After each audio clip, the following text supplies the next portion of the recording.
Hey, this is C&D channel. I'm Chris. This is MMA for you. I'm going to be doing my predictions for Bellator 62, which is going to happen March 23rd on MTV2.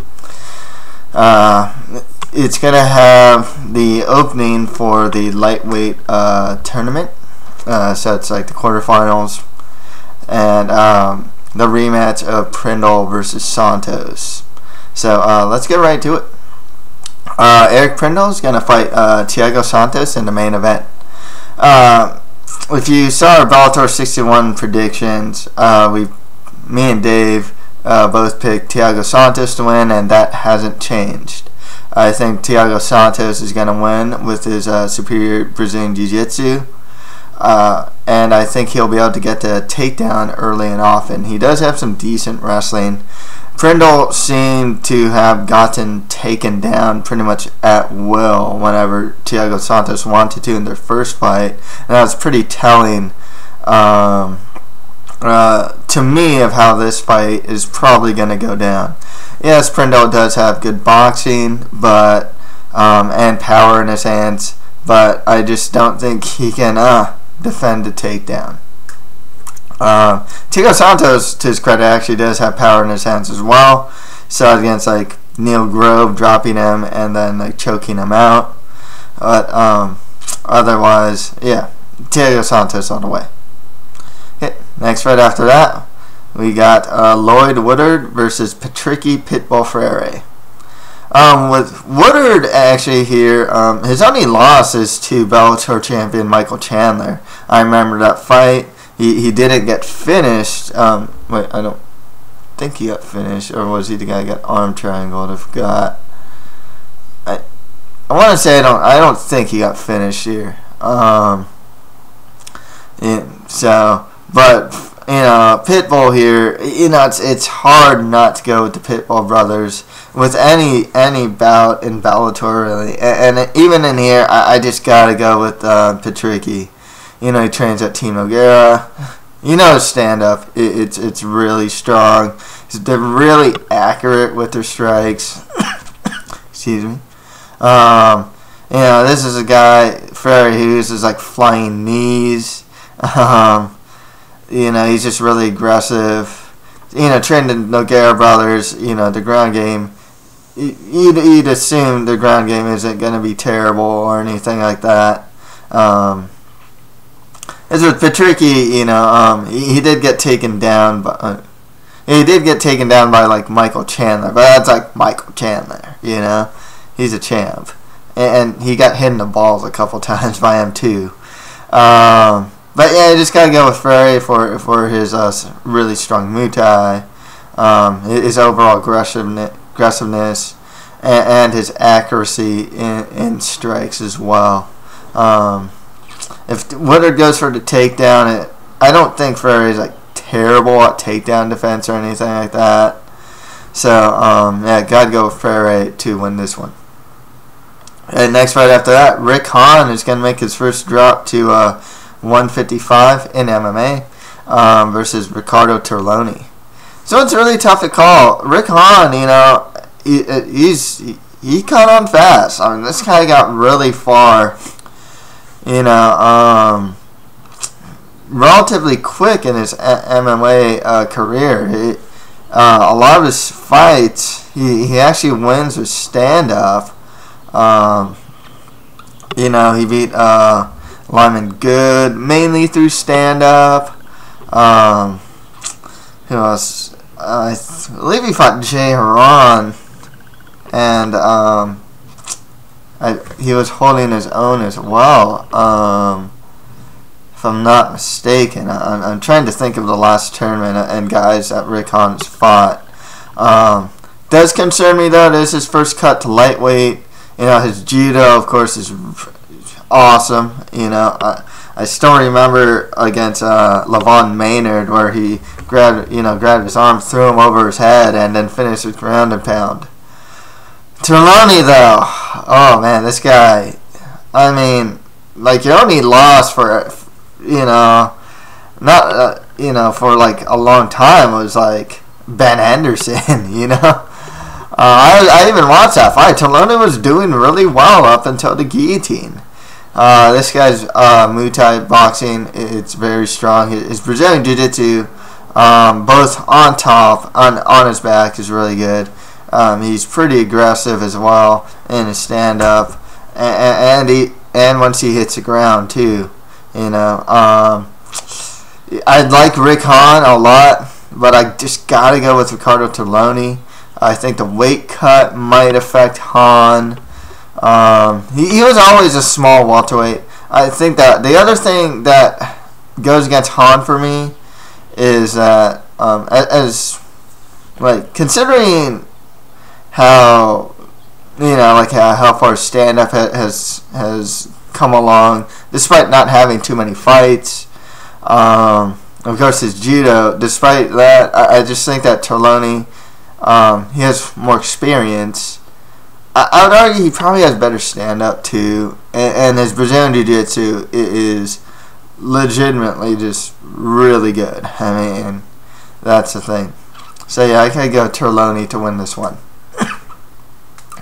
Next fight after that, J.J. Ambrose is going to fight Brent Weedman.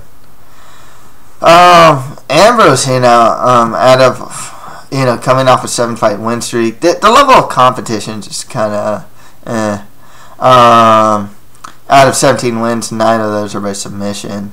Thing with Brent Weedman though, it's also his first cut to lightweight as well, which kind of worries me. He does have good Muay Thai, or his kickboxing, it's strong. The only problem is he tends to brawl. You saw it against the Lozano fight, especially. He has this tendency to sometimes brawl and lose his technique, and that does kind of worry me. His Brazilian Jiu-Jitsu is actually pretty strong. More of his Brazilian Jiu-Jitsu defense, more than anything. I remember against he's not one guy. I just remember it's one fight he was taken down. But he really defended getting subbed or really that damage on the ground. In this fight, I'll go with Weedman. I do like his stand-up. I like his Brazilian Jiu-Jitsu defense. I don't like that he has shown a tendency to brawl. I don't like that it's his first cut to lightweight. He never seemed like a small welterweight to me, But yeah, I'll go with Brent Weedman to win this one. Okay, next fight after that, Rene Nazare is going to fight Thiago Michael. I was really disappointed with Nazare's fight against Jacob Kerwin in his last fight. He got taken down in the first round. He found the ability to sweep or get back to his feet, but in the second and third round, he was so content of just lying on his back. He didn't seem to have the urgency to really want to get back to his feet or really do much from the bottom. And considering how strong his Brazilian Jiu-Jitsu is, I was very surprised about that with him. His stand-up's good. It's kind of aggressive, dynamic in that sense.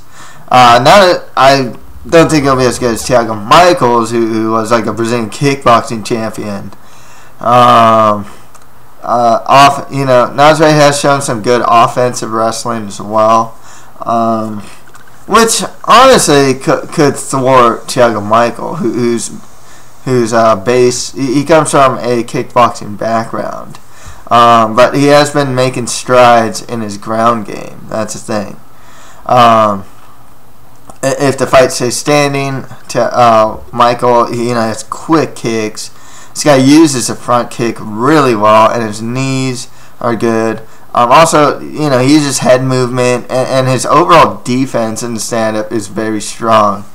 Nazare, though, like I said, despite he's generally pretty well-rounded, except I'd like to see him more off his back against a wrestler. Otherwise, his stand-up is strong. His Brazilian Jiu-Jitsu, especially on top, is really good. And he does have good good offensive wrestling. But you know what? That I can't shake the Curran loss off my head. I also think Thiago Michaels probably going to be the better striker.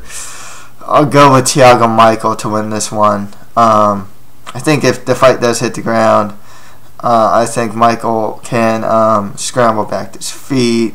Like I said, he's been making strides in his ground game as well. I'll go Thiago Michael to win this one. Okay, on to the prelims.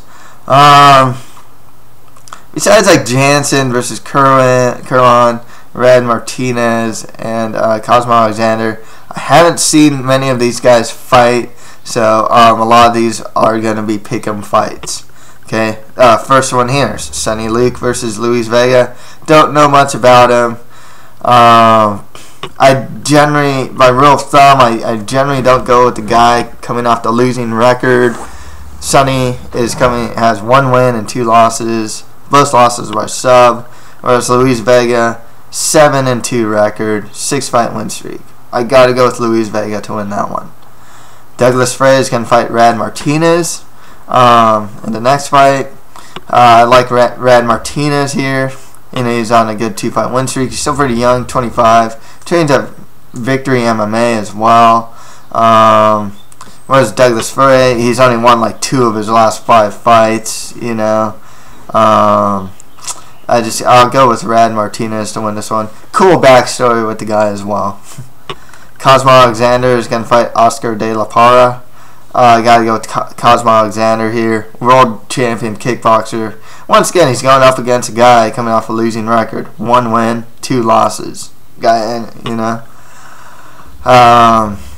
Joseph Daly versus Sean Spencer. Don't know much about him, to be perfectly honest. I do know that with Daly, all of his 4 wins have been within the 2nd round. Sean Spencer, he's 7-1. I'll go with Sean Spencer to win this one. Chris Jones is going to fight Steve Peterson. I don't know much about these guys. Peterson, he's still young though. He's 21. He's coming off a 4-fight win streak, 6-1 record. I'll go with Steve Peterson to win that one. This next fight though, Dave Jansen versus Jacob Curran, is really interesting. Both these guys are pretty strong wrestlers. I remember watching Jansen in the WEC. I remember against like Crunkleton, for example. He showed some really good wrestling. Out of 16 wins, 10 of them are by submission. His only 2 losses are by Ricardo Lamas and Kamal Shalarus.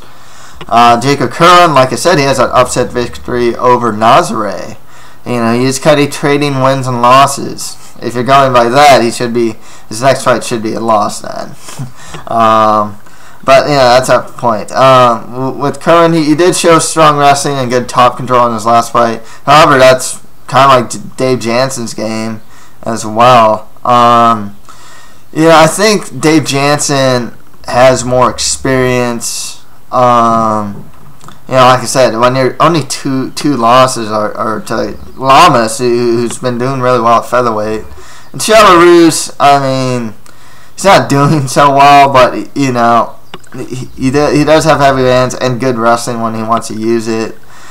I'll go with Dave Jansen to win this one. I know that Curran's coming off that upset over Nazare, and it's easy to kind of go with him. But Jansen, from a stylistic perspective, kind of has that same game that Curran has. With the wrestling and just more grappling based. So I'll go with David Jansen to win this one. Okay, that's pretty much it for my predictions for Bellator 61. If you have any comments, just leave them below. And that's it for MMA for you. Thank you very much.